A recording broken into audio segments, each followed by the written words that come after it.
In this video, I'm going to be describing how I made antipasto sott'olio, which is this one's here.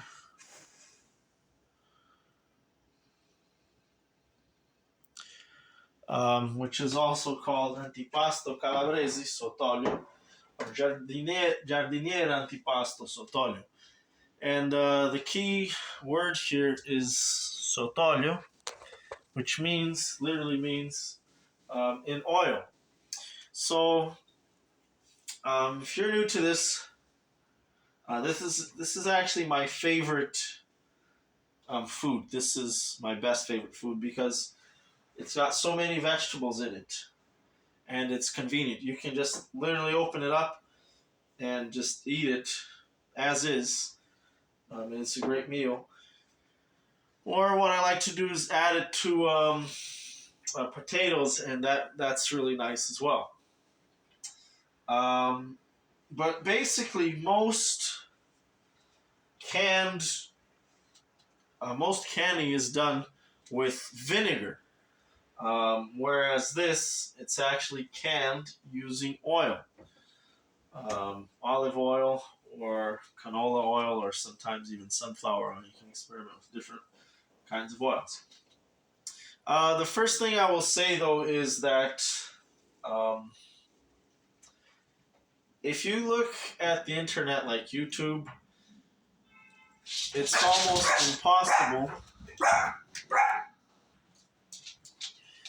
It's almost impossible to find a recipe because everybody says botulism. Oh, it's very dangerous. You can't do it. You can only buy it.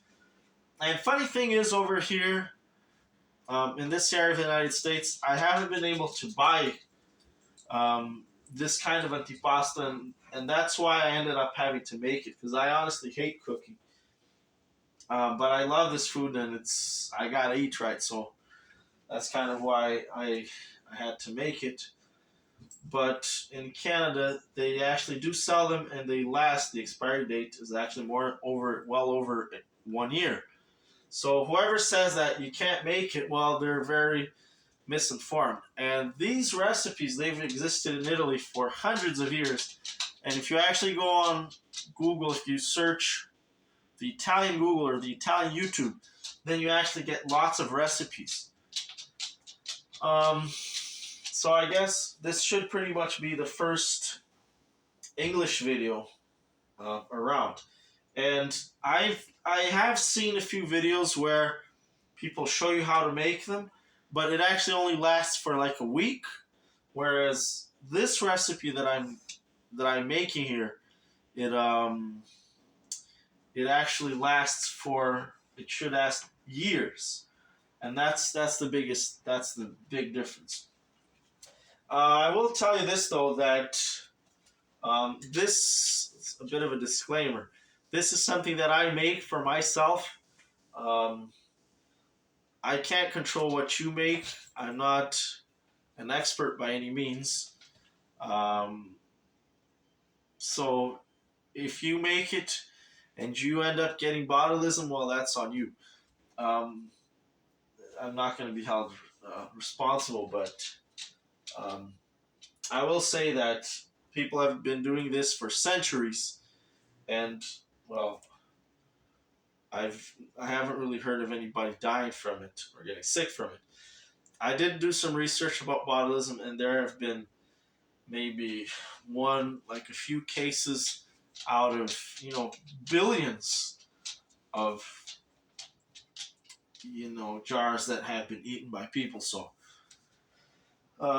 anyways, like I said, I'm just showing this how I make. So I pretty much came into this from scratch, from zero. I didn't have any idea how to make these things. So I didn't have to spend a lot of time researching to finally get to where, workable recipe. So here's another example of something like canned in oil. And like 99, like I said, 99% of videos out there talk about canning in vinegar. Or if it's sweet, then canning in sugar or um, like a jam or something. There's not a lot of info on canning in oil. But obviously, like this is from the store, right? This is sun-dried tomatoes from the store, and it says best before 2025. So we're in the beginning of 2023. So it's gonna last at least. It's at the end of 2025, so it's gonna last at least 2023, 2024, 2025, at least 3 years, right? So that's just to give you an example there. I don't have the actual antipasto can that I got from the store because I ate it, but it's got a few names, like I said, Antipasto Calabrese, Giardiniera, or I think it's also called Chicago Antipasto. And there's lots of variations. Okay, let's start off with the ingredients. So vegetables, lots of different types of vegetables. Uh, Oil, some kind of either olive oil. I've experimented with extra virgin olive oil and canola oil. I've used canola oil because I literally looked at the ingredients from the antipasto that I got from the store, and I'll put the link in the descriptions for you to have a look. And they actually used canola oil, so I wanted to copy it as much as possible. So that's what I used. But that is, like I said, something you can experiment with. Okay, and then you need vinegar, salt, um, salt, the oil, and water, and the jars. And as you can see, these are literally jars, like reused jars from the store. This was a pickled pickles jar, and I just reused them. But this is called a one-piece lid because just one piece on the lid. But the actual proper jars for canning are the two-piece lids, and basically there's like a lid, and then there's the screw part, and they're separate, and then you just um, you remove the screw part after you finish the canning, right? But I'll explain. I'll get to that at the end. So basically, for the vegetables, I've got mushrooms, carrots, cauliflower, tomatoes, and I've used sun-dried tomatoes and normal tomatoes as well, like not pickled, just raw tomatoes. Um, Eggplant, and what's that thing called? And celery. Okay, I think you got them all. Celery. Oh yes, and peppers, right? So that's that for ingredients. But I've also seen other recipes where people add onions, garlic, small onions, um, beans, like the kind of bean that's still in the. But anyways, this is kind of my go-to recipe. There's also the antipasto with just eggplant, which I like a lot as well. It's great with potatoes, and I'll do that another day. Okay, so that's that for ingredients. Now, what I'm going to talk to you about applies to any form of canning, all types of canning, and basically there's four. Canning is basically preserving, right? You're like almost like mummifying vegetables and fruits.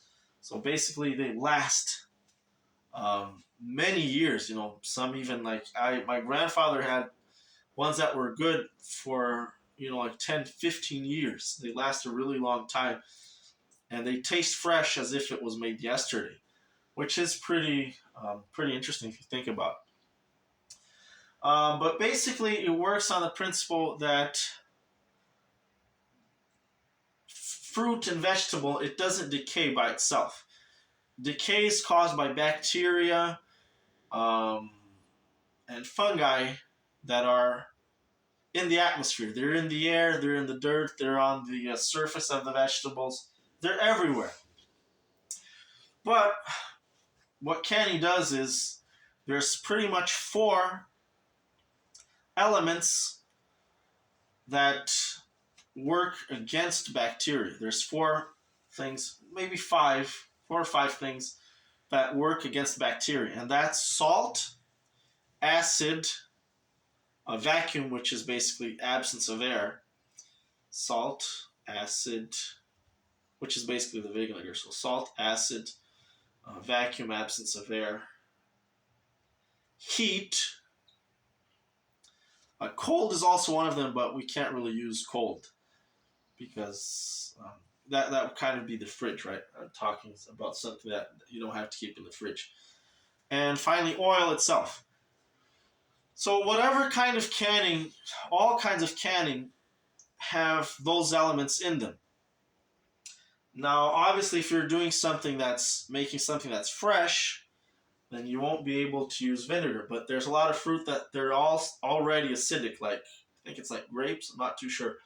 But if you're doing like a grape jam, then you don't need acid. But basically, those are the elements that we use to basically eliminate bacteria and the fungi that causes decay.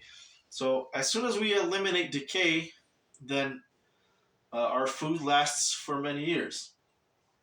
And obviously, you're always trying to use as many of those anti-decay weapons as you possibly can. So if you can use heat, salt, acid, and vacuum, then you're using all your weapons. That's going to ensure that these last for many years and you don't get any food poisoning from them.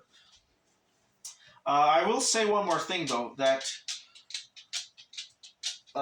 if whatever you do does go bad, and I experimented with this, you'll know about it. It's not like you'll eat it mistakenly and then you die. So I actually left one jar open. I didn't seal it. And after a month, the funny thing is, it looked perfectly fine. These are not one of them, by the way. It was another recipe. But they looked perfectly fine. But as soon as I opened the jar, it smelled like rotten. And I just bit I just took a small piece of carrot and it tasted rotten. So that's kind of a safety aspect, because let's say you make it and for whatever reason it doesn't work out, it goes bad. Well, you're gonna know about it. Like, you're not gonna eat it by mistake. You know what I'm saying? So that's gonna protect you. Right? Yes. Okay. So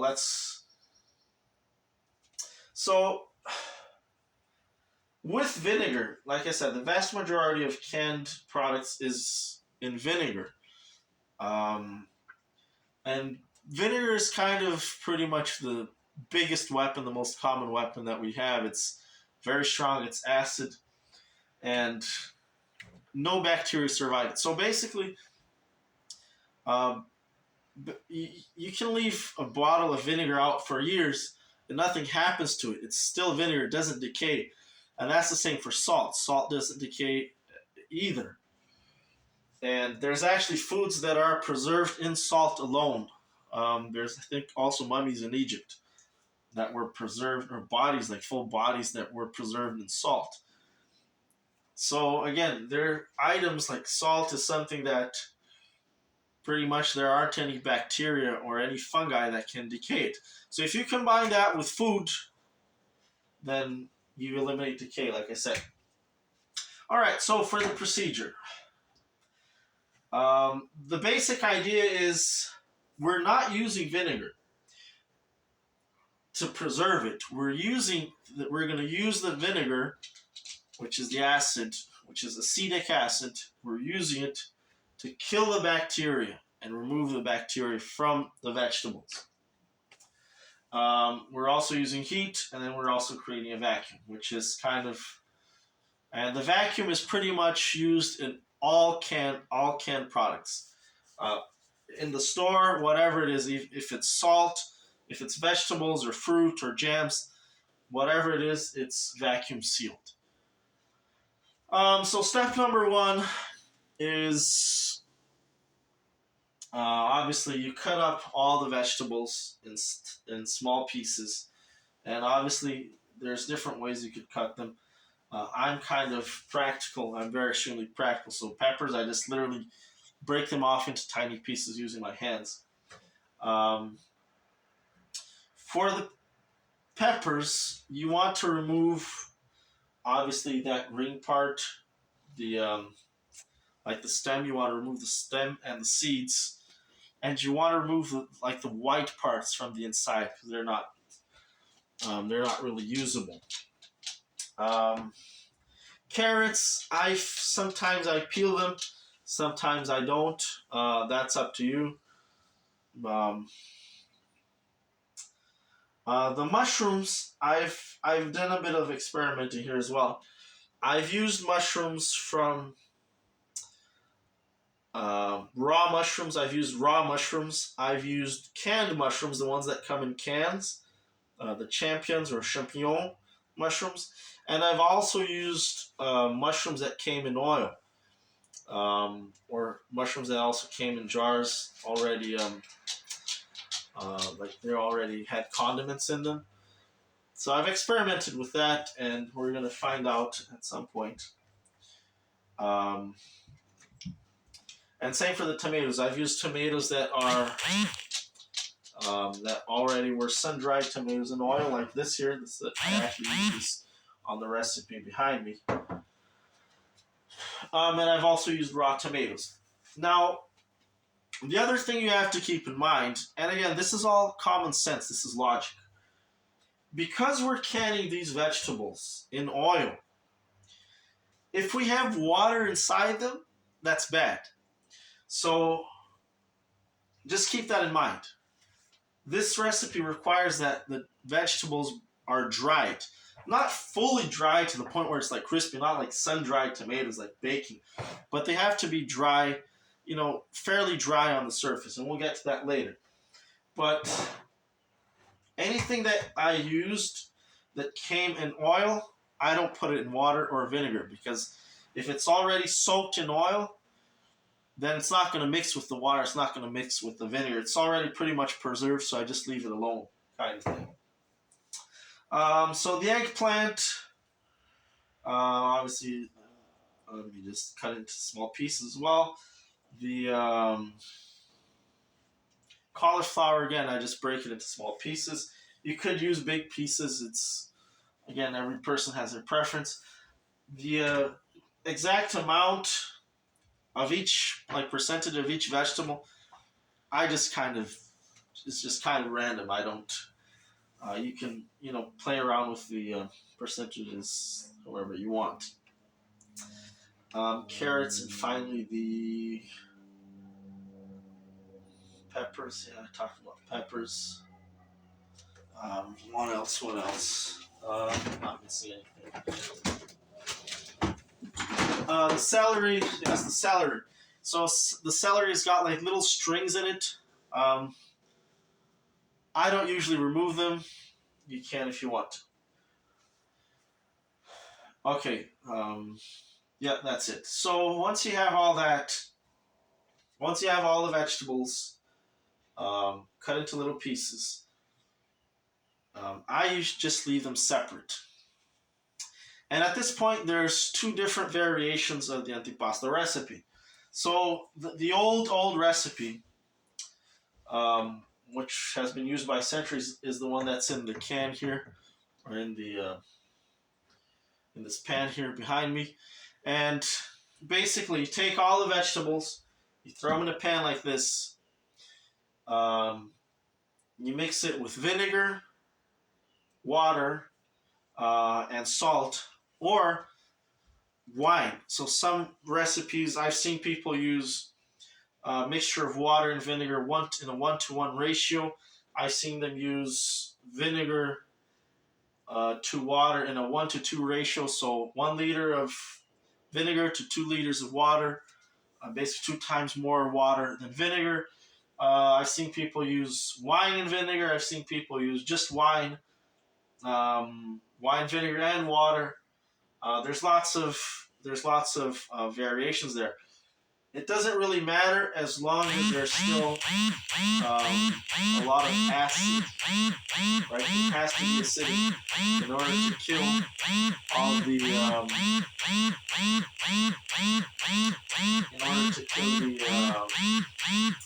bacteria, the fungi, and all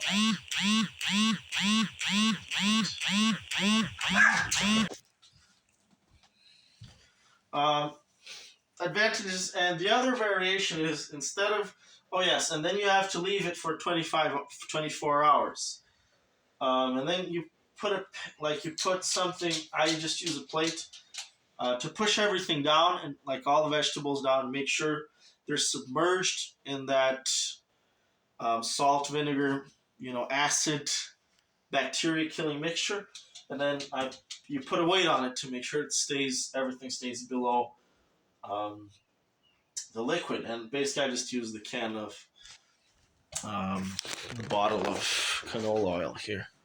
So that's what it looks like there. This looks like a big pan, but it ends up like becoming nothing.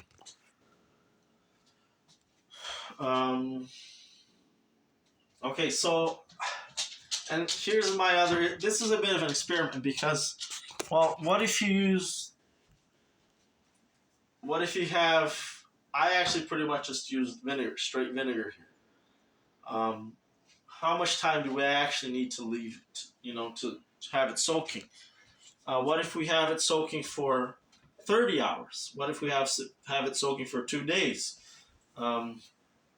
And I'm not sure how that's going to affect the taste. It's not a safety concern. It's just what's it going to taste like. So those are things that I might think about experimenting with in the future. But the recipes I've seen a lot of people just say 24 hours. Soak it in 24 hours, just raw. You don't cook, you just do anything. You just wash off the vegetables, throw them in the pan with water, vinegar, and wine, right? Obviously, the more vinegar you have, the stronger it's going to be, like the acid. You don't want to dilute it, obviously, like in a 10-to-1 ratio with water, because then it's pretty much going to lose its acidic properties, not going to kill the bacteria, right? What if we just left it soaking for 4 hours? I don't know. Now, the other thing is, the longer the time it's soaking, the more it's going to soak into the vegetables. So I think that if you left it for too long, the vegetables are going to become really soft. But anyways, like I said, 24 hours, that's the sure method that I've seen. And the second method is, I usually use this method because it's faster, it's instantaneous, but it's more work and we've got to be more careful. The second method involves heat. So basically the first method, like I said, just soaking it. We remove the heat component for now, because at the end of the day, heat is applied to all canned goods as well. Fruits, jams, whatever it is, it's going to be canned. It's going to get heated. It's going to get boiled. The difference being is we're not going to use the heat in this method right away. We're just going to use it after it's in the jars, after the vegetables are in the jars. So the second method is we actually cook the vegetables. So you take that same solution, the vinegar, wine, whatever solution, and you bring it to a boiling temperature. You bring it to boiling, you let it boil. And after it's boiling, you throw all the vegetables in and you let it boil. You let them boil for 3 minutes. And this step is really important. You got to be careful because if you let it boil for too long, the vegetables get really soggy and they get very soft, which doesn't taste good, right? I like them crunchy. So basically, you just use the heat to soften the vegetables and let the vinegar and the wine, whatever, salt, soak into the vegetables and not only kill the bacteria, but I also think it affects the taste. Um, so the first time I actually made antipasto, I didn't have any vinegar, so I just boiled it in water. I didn't soak it because there's no use soaking in water. Don't do that. Remember, we need to have the acid to kill the bacteria. If you just soak it in water, it's not going to do anything. Bacteria is still going to be there. But if you boil it, then it will work because the heat kills the bacteria. But you don't have that acidic component. It should still work. There's a lot of recipes where it's just the heat. You don't have the acid. And it does work as well. And I haven't tried this latest recipe, but I do think that boiling, the vinegar also contributes to the taste. So the first recipe that I made that I didn't use vinegar, it did work, but there was still too much of an oily taste, and I really didn't like it. So just take note of that. And there's some other variations here because, like, the carrots, they're hard and they take a lot longer to boil compared to something soft and already soggy like the mushrooms. So if you want to really be careful, if you really want to, be precise about it, I've seen people add the carrots before they add the eggplant or the mushrooms. So basically you boil it for longer so it softens it. The carrots require more boiling time to soften. So you could do that, but at 3 minutes it doesn't really make much of a difference. But what you can't do is add the vegetables while the water is heating up. And that's a kind of a mistake that I made the first time, because as the water is heating up or as it's already hot, it's absorbing water and it's going to become soggy.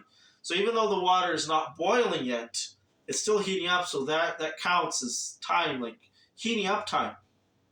So it's 3 minutes with the water boiling. So you have to wait for the liquid or acid mixture to boil, and then you put the vegetables for 3 minutes. That's 3 minutes. It could be 2 minutes of 5. It doesn't have to be like exactly 3 minutes, right? Okay, so the nice thing about that is that you get it done right away, whereas the other one you have to wait for 24 hours. But the other one has no heat. It's more forgiving. I'm often trying to multitask, and then maybe I lose track of time, and then it's like 5 minutes, and then everything's soggy and doesn't taste as good. Okay, so after that, and now we're back to a common point, because then after that is the same procedure. So either of the two directions you go with, at the end, they're all going to be wet. And then you have to remove that water, because remember, we're preserving this in oil. If you just throw those vegetables, right into a jar and throw oil on them, the oil is not going to absorb and it's not going to be antipasto. So you want to wait for them to dry. And basically what people do is you get something like a flat pan like that, and you throw a kitchen towel on it. Damn, I don't have a kitchen towel. Or you can use paper towels or whatever kind of towel you have. So you throw a towel on it like that, and then you spread the vegetables out. And the towel basically absorbs all that liquid, the moisture, the water and acid. And you basically dry the vegetables. Now, obviously, the vegetables have been soaked, and so it pretty much just dries the outside. Um, but that's how it works. But at least the surface is dry to a certain point. Um, there is the possibility of some kind of extra drying. This is the normal procedure. And you also put a towel on top. So a towel on the bottom and a towel on top, and you kind of just use your hands to gently press down on the vegetables. And again, to pretty much dry the vegetables. And then you wait till it cools down. And this is really important, I think, because not in the first, in the soaking method, you just wait till it dries. So I don't know, 20 minutes, half an hour, whatever, and then that's it. But with the boiling method, you have to wait till it cools down, because as long as it's hot, it's going to be releasing that moisture. It's going to be releasing that steam, and steam is pretty much steam is vaporized water. So you don't want that. You don't want to put the vegetables in the jars with oil while it's liberating that water, and water doesn't mix with oil, so you're going to have a problem. So it's imperative that you wait till it dries and cools down. So it cools down, and then you wait longer for it to dry, right? And then basically once that's done, we're pretty much ready to start canning. And here, there's another variation. I've seen people actually wash the vegetables.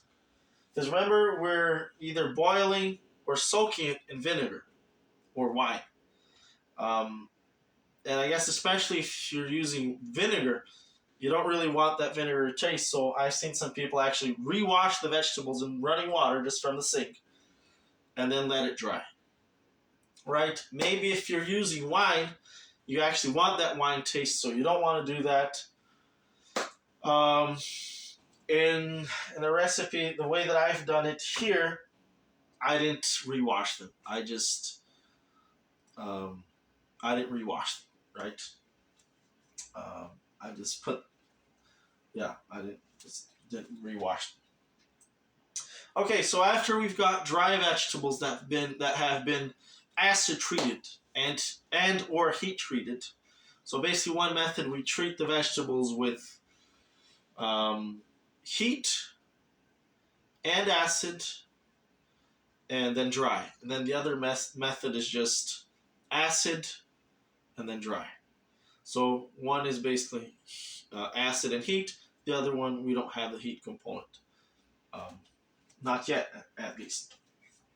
Right, so once the vegetables are dry, okay, they're all dry, what I like to do is add oil before to the jars like this, before adding the vegetables. But before I do that, let's just go through some basic sterilization procedures. So basically the jars, they usually come with a label. And the labels they're easy to remove. You just boil some water and you throw it and it softens it, and then I just scrape it off with a knife. That removes the label. I've just, to remove the excess stuff that's still left, like tomato sauce or whatever, I just wash it in the washing machine. But it's imperative that you heat treat the jars. And number two, it's imperative that they are dry. Because remember, if we were using just vinegar, it wouldn't matter, because vinegar is actually like 95% water. It's only 5% acetic acid. So it actually mixes with water. So if there is water in whatever we're throwing in, if there's still some water in the jars, it doesn't matter. But because we're using oil, and the oil doesn't mix with water, the jars have to be absolutely dry. And this is a basic sterilization procedure, again, used for any type of canning. Is you just get the jars. They have to be upright so that no air is trapped inside. If you You just throw them in a big pan, fill it up with water, and you boil the jars for like 20 minutes. So basically, again, the heat is going to kill any bacteria. It also removes any junk, any debris, any leftover food. There shouldn't be any leftover food anyways, but any microscopic little bits of food or bacteria or fungi is killed by the heat when boiling. And you have to do it at least 15 minutes. I've heard, some recipes say that on certain altitudes you have to boil longer. Just whatever altitude, just boil it for 20 minutes. Then you're absolutely sure you don't have to check your fucking altitude. You gotta be kidding. So at least 20 minutes boiling, not warm, not kind of hot. It's got to be boiling, right? And the jars won't break. They won't explode. It's just fine. Just a normal pan. You don't need a double pan. You don't. Just a jar, like a big pan. You throw the jars in. You boil them, as well as the lids. So you boil the lids. And the nice thing about having the high temperature is that it'll dry off pretty quick, right? And then you just set the jars. Remove the jars, and you let them dry. Sometimes upside down, then you flip them so that the vapors can escape. Don't use a towel to dry them because the towel has so many bacteria and fungi on it, so many germs that you don't want to dry it with that kind of thing. Avoid it as much as possible. I know we used the towels. I use the towels. The recipe calls for using towels to dry the vegetables, and obviously that has to be fresh and clean. Just not really any special procedures for drying the towels. But I mean, you're trying to avoid it, and you don't want little bits of towel left in your preserve, right? So, but you try not to dry it. If you have to, it's not a big deal. But you try not to. And that's sterilization. It's been around for 100 years, and maybe over 100 years. So that's what you use to sterilize the jars and the lids. Don't forget the lids, right? Okay, so once that's done, everything's nice and dry. You take your choice of oil, extra virgin olive oil or canola oil, or a mixture. And I like to just throw it in the jar. So the empty jar, just shake it around so that the oil coats the face of the jar, like the inside of the jar. That way, when you actually add the vegetables, the vegetable is not hitting it dry. It's not hitting the dry spot of the jar. You want basically the vegetables to be soaked all around inside the oil. So I just add maybe that much oil. And I also do this because you want to avoid having air inside the jars. Trapped inside there. You really don't want air mixing with the vegetables. So as you can see, there's no air inside there. There's no air bubbles. And again, that being because there's bacteria and germs in the air. So we don't want air going inside there. There's not really any bacteria on the oil. So the oil pretty much coats the vegetables, and it also preserves it. It stops air from reaching the vegetables, like protective coating. And historically, what Italians used to do is they used to have big drums of oil full of vegetables, and then they'd eat the vegetables and add more oil, or just pretty much keep doing that. It wasn't even preserved in a can; it just open.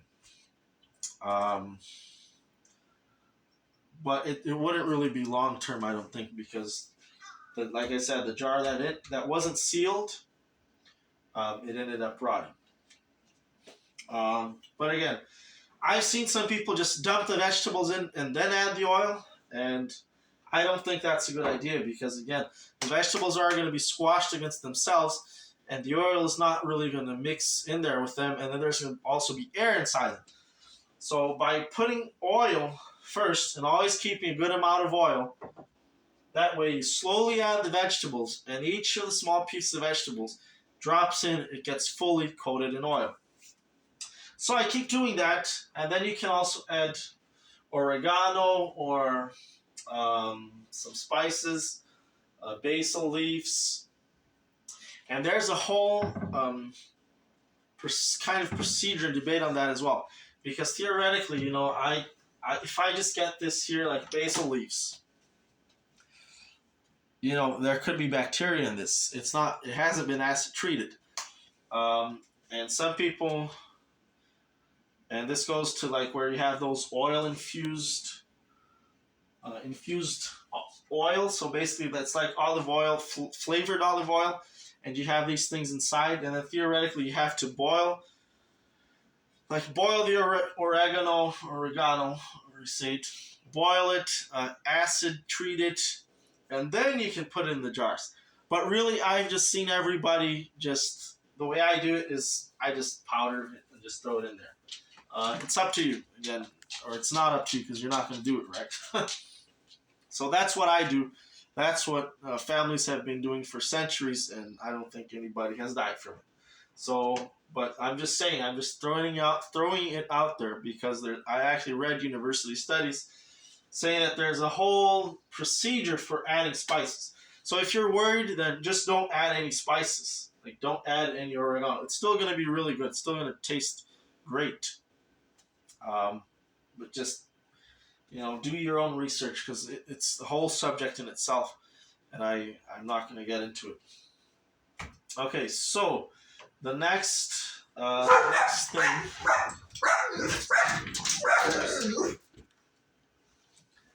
All right, so make sure again that there's no air inside it.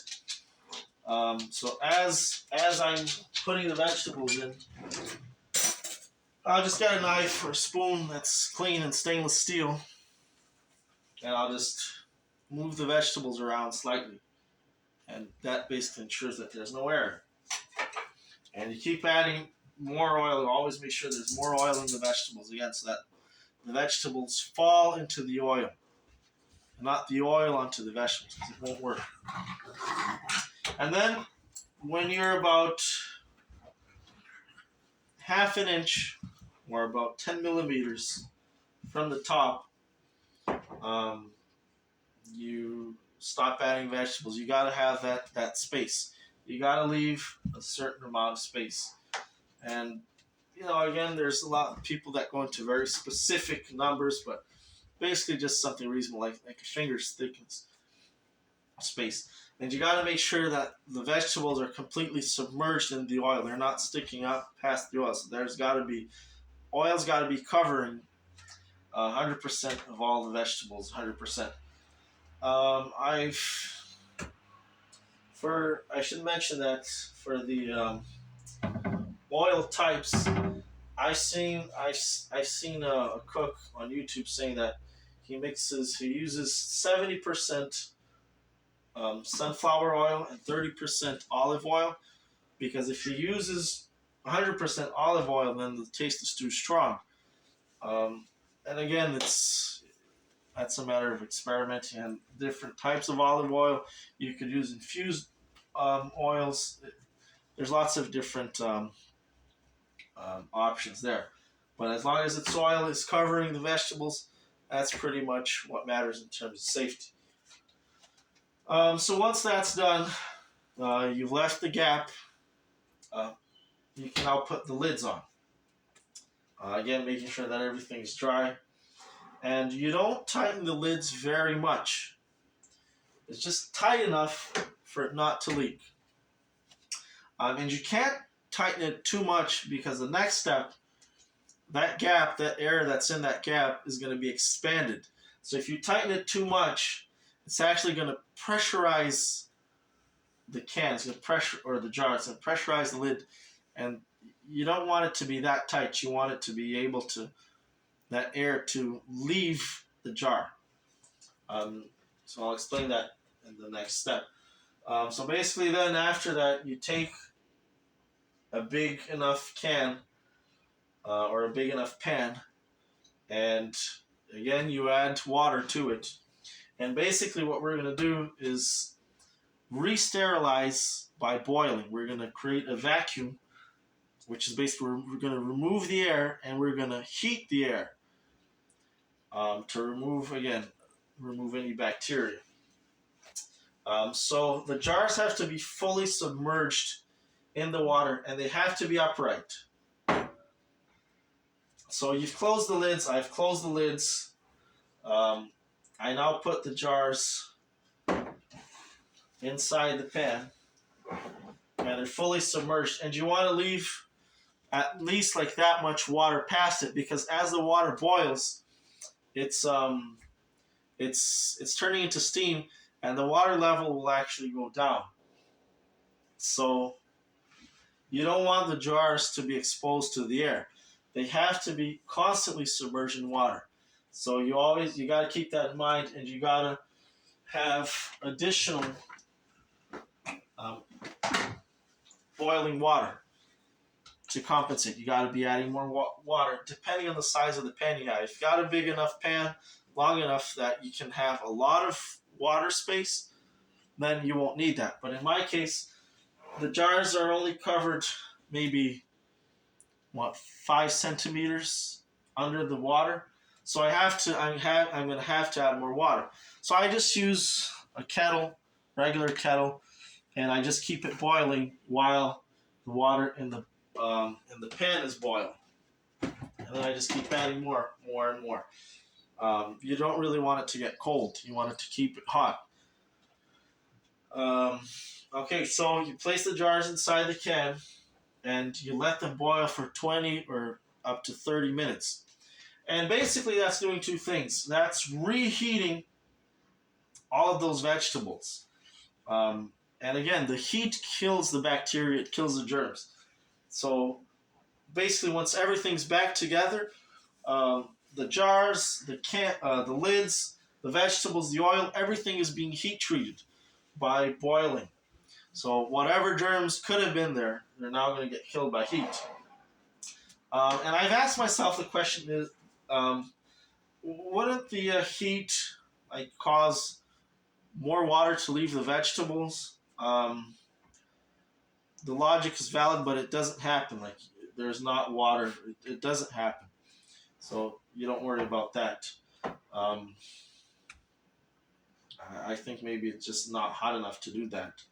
Or I don't know, but it doesn't happen. Because remember, water doesn't mix with oil, so you'd see it. You'd see water if it did happen. And the other thing, so again, the heat is just killing whatever bacteria or germs. Everything is just completely submerged in boiling water, heat at this point. And the other thing that it's doing is it's going to create our seal, and that's the most important step, because that vacuum is what's going to last for many years. There's actually food that just uses that method. It's dried, it comes in plastic bags, and the air is removed from them, and I think it's called. Anyways, the air is just removed from them, and then they last many years just that way alone. So the vacuum, what happens is water expands as it heats, and so does air. So all that space that we left at the top, it's now expanding, and it's getting really hot. So whatever bacteria was in the air as well is now getting killed. And as it expands, it's leaving the jar. It's exiting. That's why you can't tighten it too much. And if you actually look at the jars while they're boiling or while the water is really hot but not boiling, you can actually see little bubbles of the air leaving the jar from the lids. And that's another important reason why the jars have to have the lid facing the top. You can't have them upside down, because then the air won't leave. So the air leaves right? It expands, it pressurizes that top jar, but it leaves. If you have it too tight, it'll just expand and it might crack the jar, or it might actually bulge the lid up. And I've done that too. So that's why you don't tighten it too much. So the air leaves the lid, and then 30 minutes is more than enough to get everything hot. And if you had like some really massive jar, then you'd have to leave it longer, because basically the idea is you want to leave it long enough for everything to get heat treated. And the bigger the mass, basically, the more time you need. So once the air leaves, you can pretty much leave the jars in the water. You turn the heat off, and you let them cool in the water. And basically, as the water cools down, well, now the opposite is happening. That hot pressure that was there before is now contracted, and it's basically creating an inverse pressure. Pressure is pretty much pushing things outward, and a vacuum is pushing things inward. And that pushing inward basically pulls the lid inwards, and then it's sealed. So you look at the lid, it's actually like that. It's like a bowl. It's got a dip in it. It's concave. That's why when you get these messages, when you buy something from the store, it says, button pops up when safety button or original seal is broken. So as you can see, I'm pressing on it, and it's not popping. Whereas if your seal is bad, if your seal didn't work, then basically it's going to be facing up like that. It's hard to see, but basically you can press it and it's going to make this sound. So if you hear that sound, that means you fucked up. Simple terms, right? But if that does happen right away, just check it right away once it's cool. And then I just throw it in the boiling water again and maybe tighten it a little bit more, and then it fixes it. But you don't want to eat it if it's like that. But like I said, it's going to taste bad anyway, so. But that means it didn't work. So again, that vacuum, that reverse pressure created by the air contracting is sucking. It's basically sucking. That's what a vacuum is. It's sucking. And now if the lid was too loose, it just sucked all the air back in, and it wouldn't be facing downwards. But it's actually constantly sucking. It's pulling that lid downwards. And basically when you open this, it goes like, "Pop!" and the lid bulges a little bit up again. So that's also another way you know that your seal worked. So basically it lets the air get out, but it doesn't let the air come back in. And I think that pretty much covers it. There was a recipe where people said you retighten it.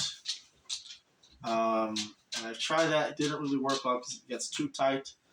All the recipes, like 99% of the recipes that I've seen for whatever canned jar canning is just like the vacuum is enough. You don't have to retighten it. And again, this is used for vegetables, fruits, jams, everything. Everything that comes in a jar like this that you see in a store or at somebody's home, it uses the same method by expanding the air. That's why you need to leave enough space. If you don't leave enough space, then you're not going to get a good seal because there's not going to be enough air to expand and then contract again to force that seal.